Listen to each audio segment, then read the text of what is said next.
오늘 로마서 14번째 시간을 맞이했습니다. 로마서 건물이 16층짜리 건물이라면 우리는 어느새 1층부터 10층까지를 지나 오늘 이제 11층에 여러분들이 올라오신 것입니다. 로마서 전체에 흐르고 있는 중심 사상은 한마디로 요약하면 오직 믿음으로 구원을 얻는다. 믿음으로 구원이 가능하다는 것이죠. 구원은 하나님께서 죄인에게 선물로 주시는 것이지 죄인이 자기의 노력으로 획득하는 것이 아니다.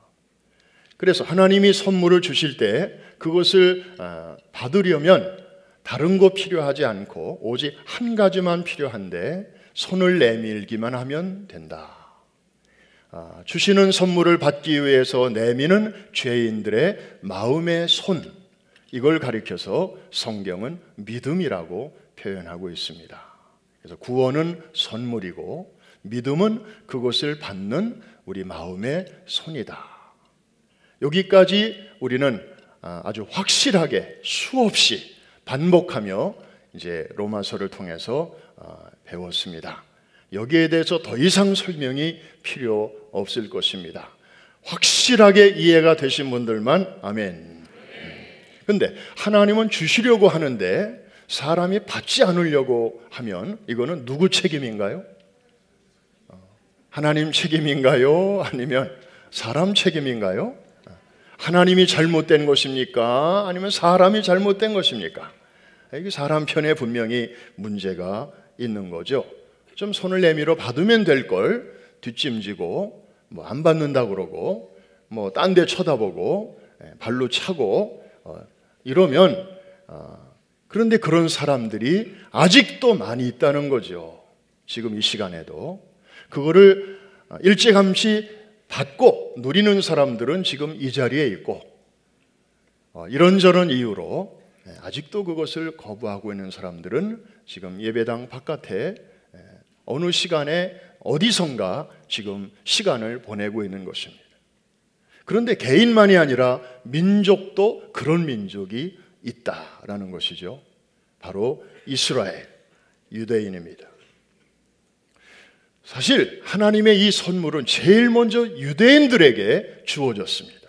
이방인들이 아니었어요.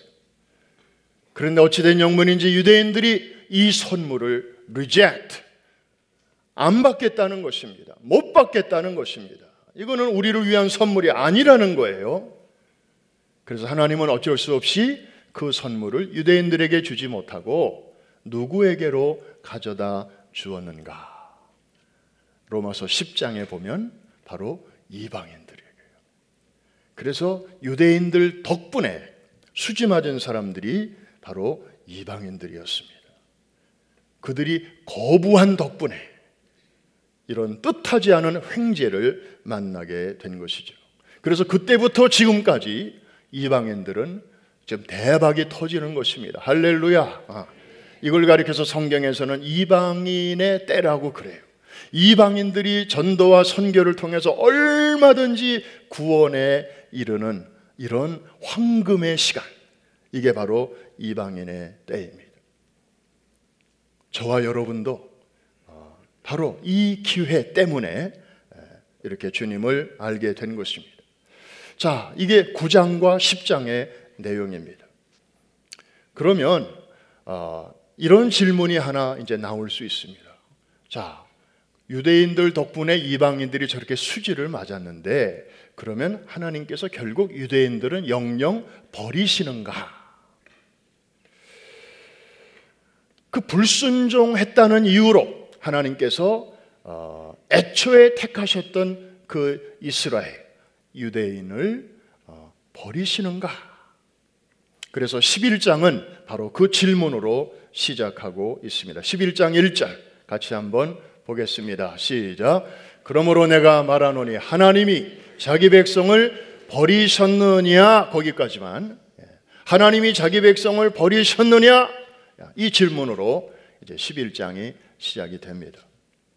사실 이 질문은 1차적으로 보면 유대인의 미래, 유대인의 장래와 직결된 것처럼 보입니다. 그렇습니다. 그런데 조금 더 깊이 생각해 보면 유대인만이 아니라 저것은 하나님의 일하시는 원리를 다루고 있는 말씀이기 때문에 저것이 사실이라면 사실은 저와 여러분들하고도 연결되는 질문이 아닐 수가 없습니다. 자, 유대인들이 하나님의 선택을 받았지만 저들이 그 일시적인 불순종으로 인해서 하나님의 계획이 확 바뀐 것처럼 보이잖아요.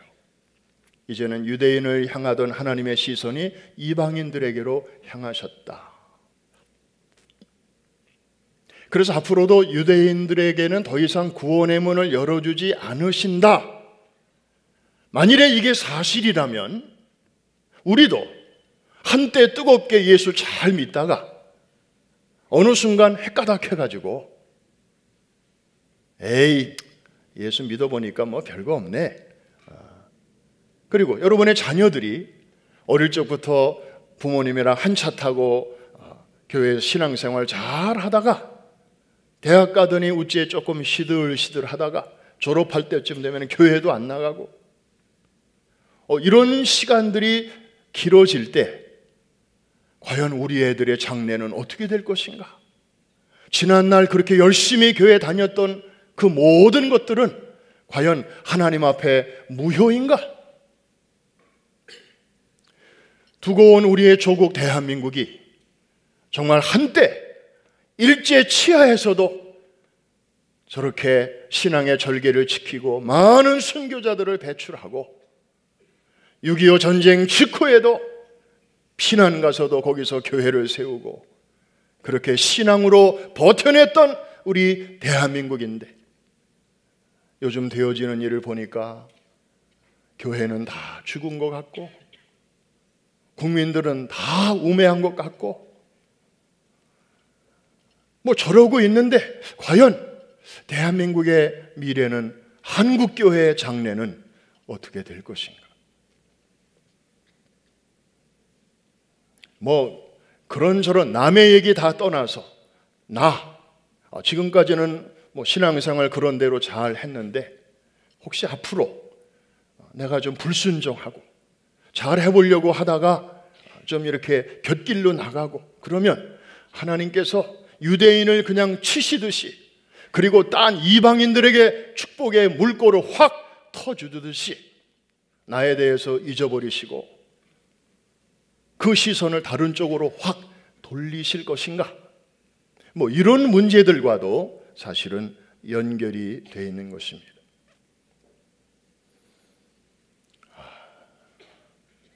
여러분, 연로하신 우리 권사님이나 장로님들 중에 치매 증세로 고생하시는 분들이 좀 여러 분 계시죠. 아마 여러분 가족 중에 계실지도 모르겠습니다. 오래전 일입니다. 우리 교회를 아주 열심히 잘 섬기는 그 재직의 가정인데 어머니가 평생을 교회를 떠나지 않고 새벽마다 기도하시던 분이었어요. 그런데 이분이 치매가 왔는데 이제 임종의 날이 다가왔다고 해서 목사님이 신방을 가셨어요. 그래서 이제 뭐 평생 그냥 프로 크리스찬이니까 뭐 물어볼 것도 없잖아요. 그렇지만 이제 한번 이렇게 확인차 목사님이 마지막으로 질문을 하십니다. 정신이 있으실 때 권사님 천국 가실 준비 다 되셨죠? 예수님 손 꼭 붙들고 계시죠? 근데 이분의 입에서 예수가 누구요? 예수가 누구요? 온 둘러선 식구들, 임종 예배에 참여한 사람들이 깜짝 놀랐습니다. 놀란 정도가 아니라 충격을 받았습니다. 너무 마음이 아팠습니다. 그리고 돌아가셨습니다. 장례를 치르는 내내 침통했습니다. 사실 그분의 신앙은 정말 보증수표였거든요. 그런데 치매 증세가 와가지고 뭐 자식도 몰라보는 그런 지경이니까 그런 가운데서 터져나온 그런 말이지 그 권사님이 신앙이 갑자기 사라진 건 아니죠. 의학적인 그런 증세에 의해서 그렇게 나온 것이니까. 그러나 어쨌든 그 어머니의 입에서 정말 상상조차 할 수 없는 그런 반응이 나온 것에 대해서 식구들의 마음이 너무 아팠습니다. 그 자녀들 중에는 선교사님도 있고요, 목사 사모도 있고요. 그런데 수일 후에 어느 자녀의 꿈에 그 어머니가 평안히 주님 품에 안겨 계신 그 비전, 환상을 꿈을 통해서 하나님이 보여주셨고, 그거를 우리 형제들과 나눈 후에야 비로소 온 식구들이 그러면 그렇지, 우리 어머니는 주님 품에 분명히 계시다는 그런 확신을 갖게 된 것입니다. 여러분, 사람은 누구나 이렇게 잘 가다가도 잠깐 곁길로 나갈 수 있습니다. 바울은 자기 유대인의 장래가 굉장히 관심이 있었습니다. 과연 유대인을 하나님이 그럼 어떻게 하실 거냐? 불순종한 것은 사실인데 그렇다고 해서 완전히 버리시는가? 성령의 감동을 받은 바울은 그 대답을 그 다음 1절 그 다음 부분에서 아주 확실한 어조로 말하고 있습니다. 자, 1절 다시 한번 보실까요? 제가 앞부분을 읽습니다. 그러므로 내가 말하노니 하나님이 자기 백성을 버리셨느냐? 그 다음에 대답 다 같이 그럴 수 없느니라. 거기까지. 그럴 수 없느니라. 이거는 아니다, no 하는 대답 그 이상입니다. 얼마나 저것을 강조하고 싶었으면 by no means, 그냥 no 가지고는 안 되고 거기에 바람 하나 통하지 않을 정도로 다른 가능성이 일체 들어가지 못하도록 하는 그런 표현이 바로 by no means. 하나님은 절대로 그렇게 일하시지 않는다. 하나님은 그렇게 일하시는 분이 아니다. 그런 뜻이 저기에 내포되어 있는 것입니다. 하나님은 이스라엘이 불순종하긴 했지만 그렇다고 해서 이스라엘과의 관계를 끊으시는 분이 아니시다. 그 이스라엘을 향하신 애초의 구원의 계획을 변경하시거나 취소하시는 그런 분이 아니시다. 그러면서 이것을 뒷받침하기 위한 증인, witness를 두 사람을 차례차례 이렇게 불러내고 있습니다. 첫 번째 증인 한번 만나볼까요? 바울이 소개하는 첫 번째 증인은 누구일까요? 바로 1절에서 한번 찾아보시기 바랍니다. 제가 1절을 앞부분을 읽고 뒷부분은 여러분이 또 읽어주시기 바랍니다. 그러므로 내가 말하노니 하나님이 자기 백성을 버리셨느냐? 그럴 수 없느니라. 그러면서 첫 번째 증인이 나옵니다. 다 같이 나도 이스라엘이요 아브라함의 씨에 선한 자요 베냐민이라. 그 증인의 이름이 뭡니까? 여러분 아십니다. 바울입니다. 지금 이 로마서를 쓰고 있는 자신입니다. 나를 봐라, 유대인, 그리고 하나님을 믿는다는 이유로 예수 그리스도를 핍박하고 예수 믿는 자들을 옥에 가두고 나같이 불순종한 사람, 나보다 더 악한 사람이 있으면 나와보라고 해. 나는 유대인 중에서도 죄인 중에 괴수야. 그런 사람이었는데도 하나님이 나를 완전히 버리시지 않으시고 다마스커스로 가는 길가에서 나를 스탑시키시고 나를 거꾸로 틀이시고 나의 열심을 방향을 바꾸셔서 이제는 이방인에게 복음을 전하는 사도로 하나님이 나를 지금 쓰고 계시지 않습니까? 하나님이 유대인을 불순종했다고 해서 버리셨다면 나에게는 이런 찬스가 전혀 오지 못했을 것입니다. 나를 보십시오. 하나님이 어떻게 일하시는가를. 하나님이 유대인을 버리셨느냐? By no means. 바울은 지금 자신의 삶을 디밀면서 이 얘기를 확신 있게 하는 것입니다.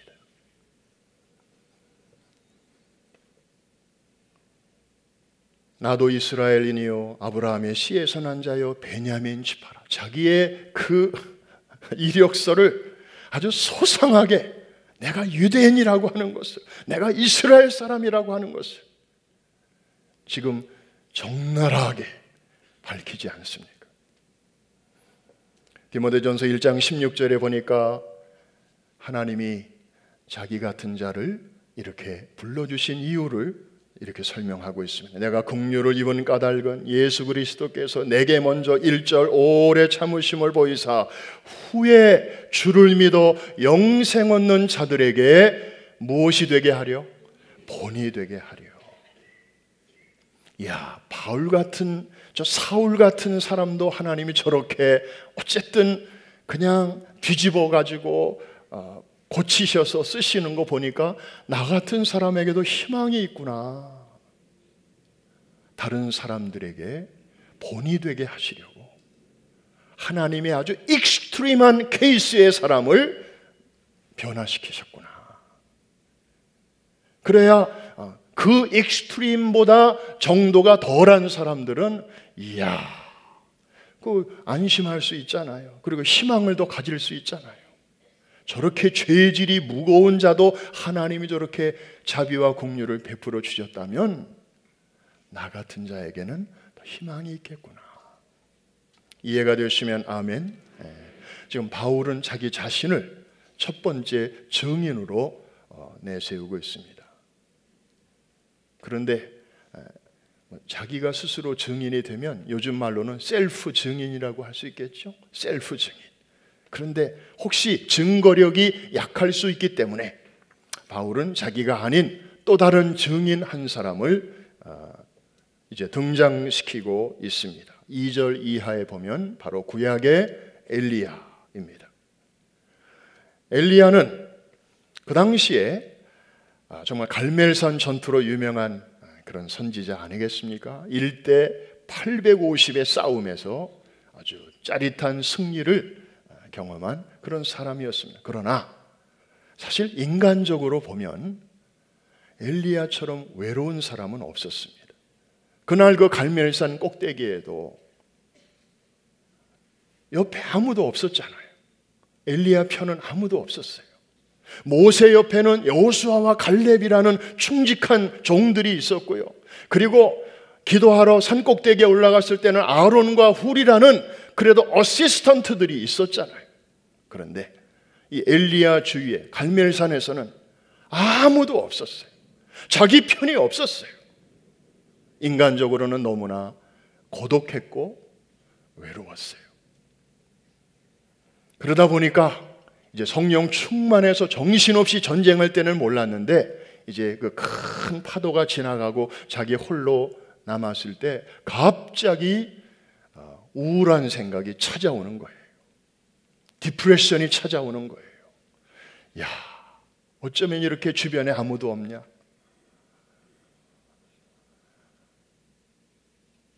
내가 말동무할 사람도 없구나. 어떻게 하나님 편에 서 있는 사람이 없어도 이렇게 없을 수가 있냐? 그러면서 하나님 앞에 볼멘 소리로 넋두리가 나가는 것입니다. 3절과 4절 같이 한번 엘리야의 그 하소연 읽으면서 느껴보십시다. 시작. 주여, 그들이 주의 선지자들을 죽였으며 주의 제단들을 헐어버렸고 나만 남았는데 내 목숨도 찾나이다 하니 그에게 하신 대답이 무엇이냐? 하나님의 대답입니다. 내가 나를 위하여 바알에게 무릎을 꿇지 아니한 사람 7,000명을 남겨두었다 하셨으니. 하나님의 대답입니다. 엘리야의 현실 인식은 나만 남았다라는 것이었습니다. 주변에 아무도 없다는 것이었습니다. 이게 이제 사람의 시각이죠. 그런데 하늘 보호자에서 이 역사를 하감하시는 하나님의 관점으로 하나님은 이렇게 말씀하십니다. 아니야. 너만 있는 게 아니야. 네가 몰라서 그렇지. 내가 7,000명이나 남겨놨어. 여러분, 이게 이제 하나님의 시각과 우리의 시각의 차이점입니다. 사실 우리도 신앙생활을 하면서 우리가 모르는 그 7,000명 어딘가에 있지만 우리는 없다고 생각하죠. 그래서 이거 가지고 뭐가 되겠나 이제 걱정하는 겁니다. 염려하는 겁니다. 사실 하나님은 이렇게 우리가 알지 못하는 그곳에 이렇게 강력한 예비군을 남겨두고 계신데 우리는 그걸 모르니까 막 걱정하고 염려하고 계산하고 그럴 때가 얼마나 많습니까? 아니 엘리야같이 성령 충만하고 엘리야같이 용기 백배한 사람도 시각이 그렇다면 우리 같은 사람은 말해 뭐 하겠습니까? 분명한 사실은 우리 하나님은 어떤 분이신가를 우리는 여기서 만날 수 있습니다. 어느 시대나 우리 눈으로 볼 때 완전히 시대가 너 나 할 것 없이 다 어두워져 가고 기울어져 가고 다 그쪽으로 치닫고 있는 것처럼 보이는 그런 때라 할지라도 하나님은 반드시 누구를 남겨놓으신다? 경건한 자들을 남겨놓으신다는 것입니다. 할렐루야. 여러분, 하나님이 창조하신 세계가 처음에는 좋았지만 죄악이 관영하면서 그 죄악의 냄새가 하늘을 찌를 듯 하게 될 때 하나님께서는 홍수로 이 세상을 심판하셨잖아요. 그런데 다 밀어버리신 게 아니고 한 가정을 남겨두셨잖아요. 노아의 가정을. 그래서 그 한 가정으로 말미암아 다시 새로운 인류가 시작되게 하셨다. 그래서 그 아라랏산에 노아의 방주가 이제 이렇게 거기서 노아의 식구들이 내렸다. 우리 제이미 장의사의 사장 되시는 그 이한 형제하고 우리 교회하고 아주 이렇게 좀 친하잖아요. 장례식 때 가끔 차 안에서 이런저런 얘기를 나눕니다. 이분이 그런 얘기를 해요. 우리는 노아의 자손이라는 거예요. 그러면서 노아 홍수 이후에 인류가 그렇게 시작이 됐기 때문에 뭐 피부 색깔이 아시아, 아프리카, 미국 사람 뭐 다 피부 색깔이 달라도 다 노아의 후손들이라는 거죠. 그러면서 노아가 사실상 자기네 나라 사람이라는 거예요. 그래서 어느 나라인데 그러니까 아르메니아가 그 터키 옆에 있는 나라인데 아라랏산이 거기 이렇게 걸쳐 있거든요. 노아가 거기서 번창하게 됐어요. 자기네 시조가 곧 인류의 시조라는 거예요. 그러면서 자기네가 말하자면 첫째 아들이라는 거예요. 그리고 한국 사람은 저 끄트머리쯤에 있고 우리 형제긴 형제인데 자기네가 맏아들 정도 된다는 거예요. 그렇게 풀어나가는데 뭐 할 말이 없더라고요. 하나님은 이렇게 정말 타락이 극에 달한 시대에도 다 없애버리는 게 아니고 항상 소수의 남은 자들을 남겨놓으시고 이걸 다른 말로 남은 자라고도 하고 그루터기라고도 하잖아요. 나무를 잘라버리시지만 그 그루터기는 남아서 겨울이 지나고 봄이 오면 거기서 다시 연한 싹이 나오게 하시는 거죠.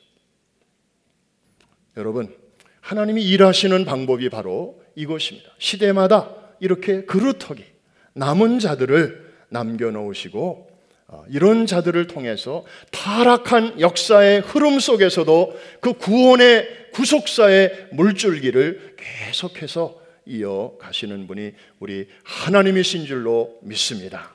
그래서 5절에 보면 바울은 하나님이 일하시는 원리를 저렇게 시원하게 잘 정리하고 있습니다. 옛날이나 지금이나 공통적으로 흐르고 있는 하나님의 원리. 다 같이 시작. 그런즉 이와 같이 지금도 은혜로 택하심을 따라 남은 자가 있느니라. 사랑하는 성도 여러분, 저는 감히 이런 고백을 선포하고 싶습니다. 이 자리에서 예배드리는 여러분들, 우리 프라미스 교회, 다른 사람은 생각할 것 없이 하나님은 여러분들을 시대와 역사 앞에 이 시대의 남은 자들로 구별하여 세워주신 줄로 믿습니다. 그래서 정말 교회가 쇠퇴하고 미국이 내년이면 청교도 상륙 400주년을 맞이한다고 하지만 이 미국이 옛 모습이 어디로 가고 지금처럼 이렇게 흔들흔들하고 있지만 하나님이 이렇게 미국 땅에 한인교회를 4,000개 이상이나 세워주시고 모이기만 하면 교회가 만들어지고 물론 갈라지기도 잘하지만 그냥 그렇게 해서라도 곳곳에 주의 몸을 세우시고 코리안 그러면 church 아예 이렇게 그냥 딱 사람들이 생각할 정도로 이런 민족은 미국에 와 살고 있는 수백 개의 민족 중에 오직 한국 민족밖에 없어요. 그래서 하나님께서 우리를 이 땅에 보내신 것은 기울어져가는 미국의 영적인 건강을 다시 세우고 우리의 다음 세대들을 통해서 오늘은 미국을 내일은 세계를 품고 하나님의 나라 확장을 위하여 쓰시기 위한 이 시대의 남은 자로 우리를 불러주신 줄로 믿습니다. 이 거룩한 사명감, 이 거룩한 아이덴티티 오늘 예배 드리시는 가운데 여러분 마음속에 다시 한번 새롭게 자리 잡게 되기를 주의 이름으로 축복합니다. 바울은 자기를 봐라, 자기를 보더라도 그리고 엘리야, 구약의 엘리야 선지자를 보더라도 하나님이 정말 이렇게 버리지 아니하시고 남은 자를 남겨놓으셔서 하나님의 역사를 이루어 가시는 것이 아니냐. 그러면서 사실상 세 번째이자 가장 중요한 증인을 또 불러내는데 이 증인은 특별한 증인입니다. 바로 하나님 자신입니다. 하나님이 일하시는 방법을 보라. 그분은 우리처럼 변덕스러운 분이 아니시다. 아침에 이런 생각을 하셨다가 저녁에 또 딴 생각으로 바꾸시고 그런 분이 아니시다. 유대인을 선택하셨다가 조금 잘못한다고 해서 토사구팽 해버리고 그냥 이방인들만 챙기시고 그리고 이방인들이 또 잘하다가 또 잘못하면 또 그것마저 팽 하시고 다시 유대인들 좀 이렇게 눈치 살피시는 그런 분이 아니시다. 그러면서 29절 하나님의 성품을 저렇게 선포하고 있습니다. 다 같이 시작. 하나님의 은사와 부르심에는 후회하심이 없느니라. 믿으시면 아멘. 하나님이 능력만 많으신 분이 아니라 성품이 저런 분이시기 때문에 우리는 하나님을 더욱더 신뢰할 수 있는 줄로 믿습니다. 그래서 하나님께는 우리의 인생을 마음 놓고 걸 수가 있는 거예요. 하나님은 인생이 아니시니 시건치 않으시고 인자가 아니시니 후회가 없으시도다. 어찌 말씀하신 바를 행치 않으시며 하신 말씀을 실행치 않으시랴. 할렐루야. 하나님이 다 하실 수 있는 분 아닙니까? 그런데 우리처럼 시건도 잘하시고 거짓말도 잘하시고 그런데 그런 건 못 하시잖아요.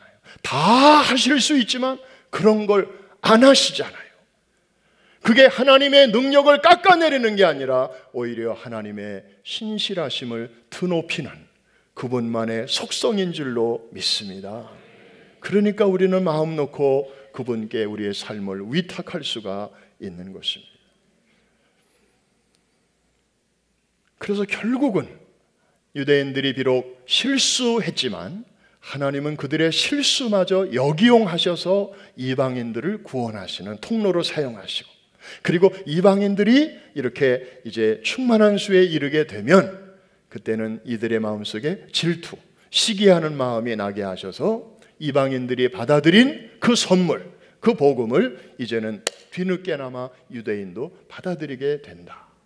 유대인을 통해서는 이방인을 건져내시고, 이방인을 통해서는 결국 유대인도 구원에 이르게 하신다. 할렐루야.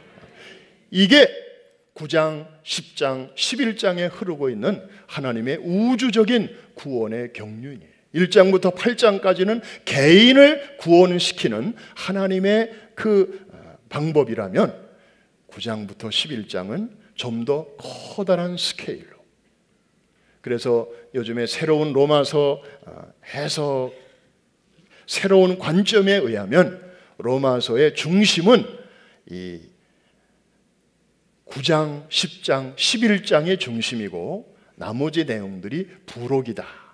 이렇게까지 보는 학자들이 있는 것입니다.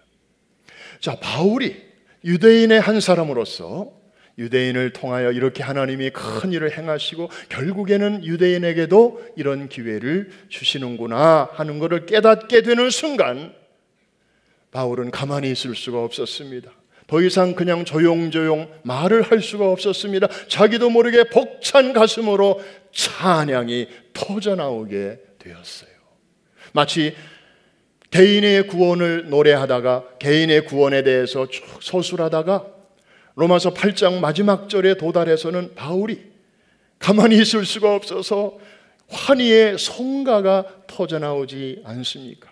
누가 우리를 그리스도의 사랑에서 끊으리요? 하나님이 우리를 위하시면 누가 우리를 대적하리요? 그러면서 누가 1절, 2절, 3절 이렇게 찬양의 가사가 쭉 나오면서 환난이나 곤고나 기근이나 적신이나 위험이나 칼이나 그 무엇이라도 그 누구라도 그리스도 예수 안에 있는 하나님의 사랑에서 우리를 끊을 수 없으리라.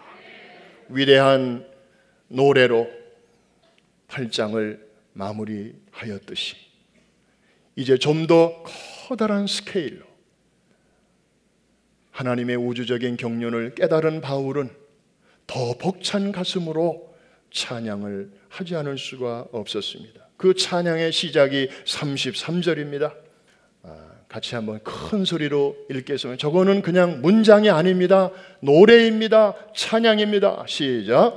깊도다 하나님의 지혜와 지식의 풍성하며 그의 판단은 헤아리지 못할 것이며 그의 길은 찾지 못할 것이로다. 그러면서 쭉 나가다가 결론이 36절입니다. 시작. 이는 만물이 주에게서 나오고 주로 말미암아 주에게로 돌아가리라. 그에게 영광이 세세에 있을지어다. 아멘.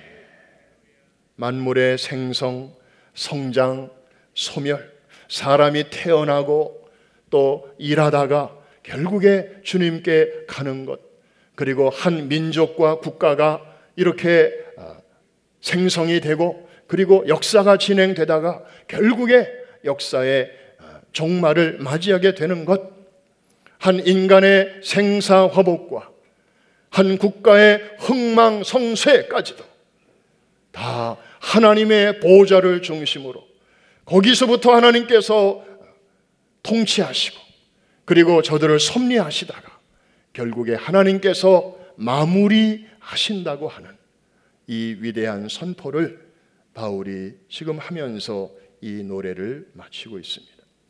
여러분, 하나님의 시각 없이 우리의 시각만 가지고 살다 보면 엘리야처럼 말하게 됩니다. 하나님, 내 주변에 아무도 없이요, 나밖에 없이요, 왜 나만 이렇게 고달퍼요? 아니 교회에 이렇게 사람이 많은데 왜 나만 이렇게 무거운 짐을 지고 가야 되는 거요? 왜 나밖에 안 보이니까? 여러분, 하나님은 여러분이 모르는 곳에 여러분과 한편인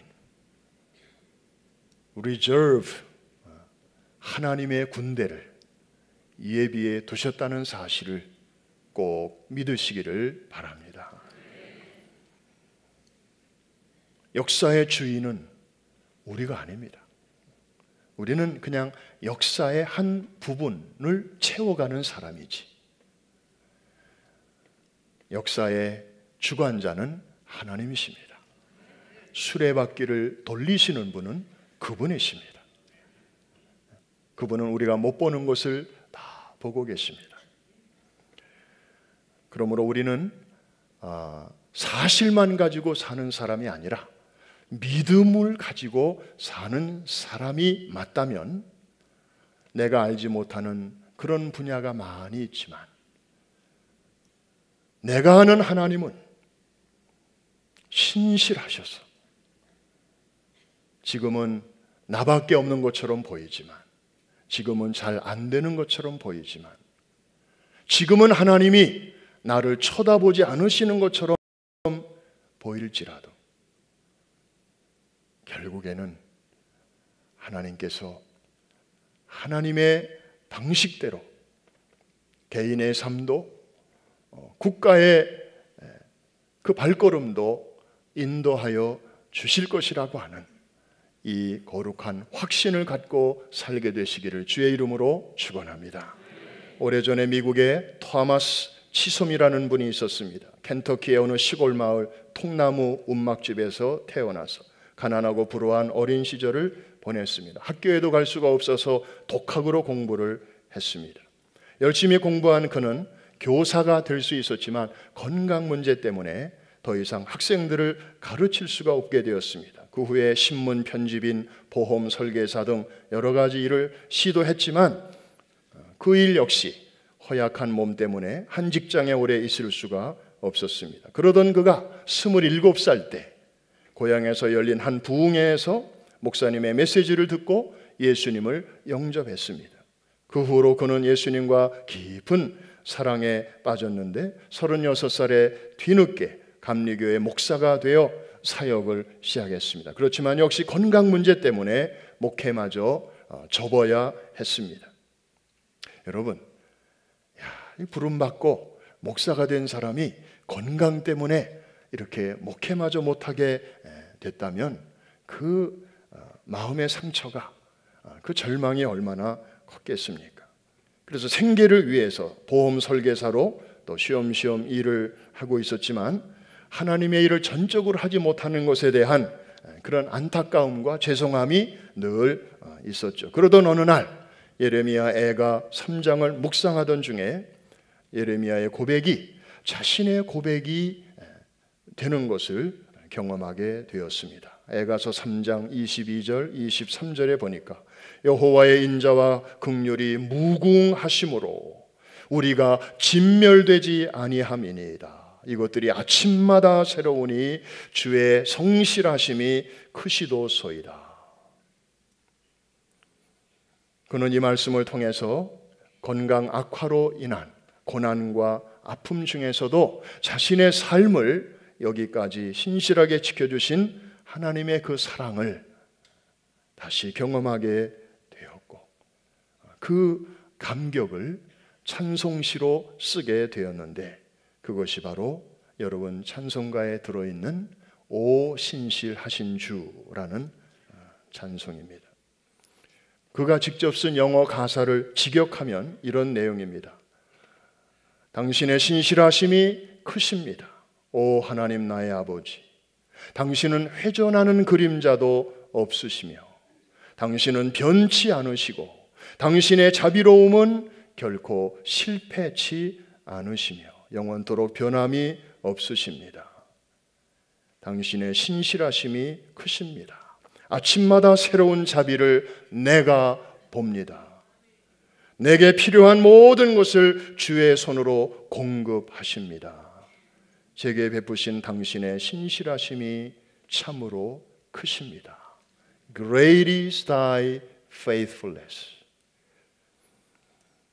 이분은 몸이 쇠약했을 때 이 찬송을 지었습니다마는 결코 슬픔이나 비극을 노래하지 않았습니다. 이 찬송가 어느 가사에도 그런 어두운 면을 우리가 볼 수가 없습니다.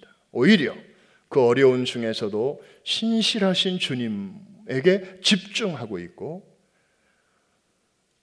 자신의 소망 되시는 그 주님을 아주 밝은 톤으로 노래하고 있습니다.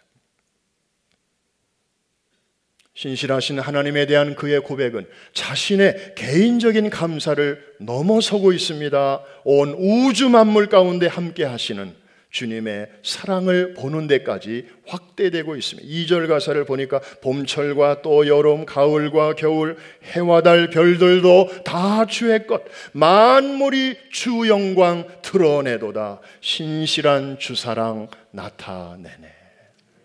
마치 로마서 11장 36절을 보는 것 같지 않습니까? 만물이 주에게서 나오고 주로 말미암다가 주에게로 돌아가니라. 영광이 그에게 세세토록 있을지어다. 그가 만났던 그 신실하신 하나님은 오늘도 살아계시고 우리와 함께 계시는 줄로 믿습니다. 3절 가사에 있는 것처럼 그분은 오늘도 우리에게 오늘의 힘이 되어 주시고 내일의 소망이 되어 주시는 줄로 믿습니다.